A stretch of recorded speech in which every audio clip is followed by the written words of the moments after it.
जिरी, मोहरी, कढीपत्ता, हिरवी मिरची आणि लसूण हे बारीक करून टाकलेलं आहे। आणि आता हळद टाकली, कोथिंबीर,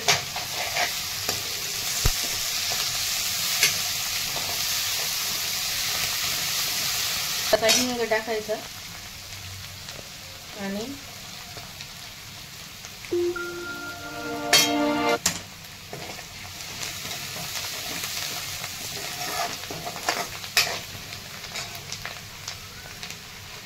तर आधी याला थोडंसं मी मीठ टाकणार आहे आणि नंतर कढी आपली झाल्यावर मग मीठ टाकणार आहे।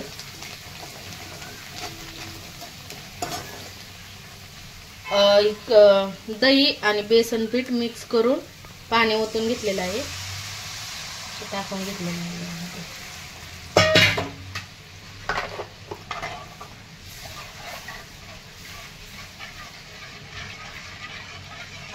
तर आता एक 5-6 मिनिट कढी होऊन द्यायची। कढी तयार आहे, पाहू शकता, खूप छान झाली।